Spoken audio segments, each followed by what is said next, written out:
He's like the very definition of, yeah, he's a good guy, but... Okay, I'll tell you why in a bit. But first, who is Gladiator? Born Kalak, a member of the Strontian race who are all born with the capacity for great strength and superpowers, but can only use them when they are completely devoted to a purpose. He's pretty much a purple-skinned Superman with a mohawk.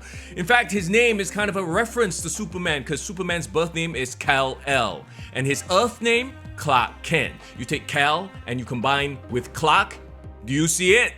Yeah, so Gladiator was born on Strontia, which is a part of the Shia Empire. The Shia, of course, are one of the three main alien empires of the Marvel Universe, alongside the Kree and the Skrulls. Now, he's had run-ins with the Fantastic Four, X-Men, and a lot of the cosmic characters, being part of groups like the Imperial Guard, Annihilators, and the Guardians of the Galaxy. Now, in Marvel Snap, Gladiator is a 3-energy, 7-power card with the on-reveal ability, add a card from your opponent's deck to their side of this location. If it has less power, destroy it. So yeah, risky guy, right? Look, there's a way to play him safe, and we'll touch on that in just a bit. But if he pulls anything 6 and below, he destroys it. Great disruption, especially if you pull out one of your opponent's combo pieces, right? Combo decks are gonna hate Gladiator.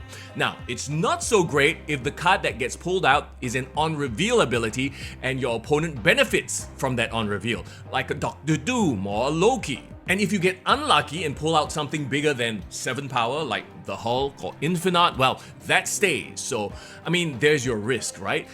You can always follow Gladiator up with a Shang-Chi if that happens. I mean, it does curve nicely as a turn 3, turn 4 play. Or you can buff him up so he destroys even bigger cards with Forge, Nakia, Okoye, and Shuri.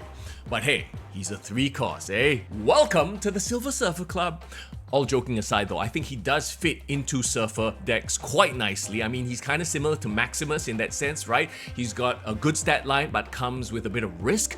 That being said, his risks are very manageable. Okay, here's how you play him safe, purely for the stats. 3-7, right?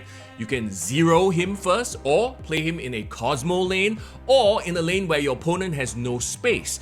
You know, I think he'll be a fun card.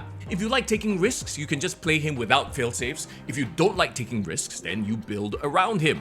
I do think though he is a meta-dependent card, because if everyone is playing decks with small cards, for example, if that's the meta, Gladiator is gonna shine. He will backfire on you from time to time, but I do think that the pros outweigh the cons. And as always, it's probably good to wait a bit if you are short on tokens or spotlight keys to see if he's worth the spend.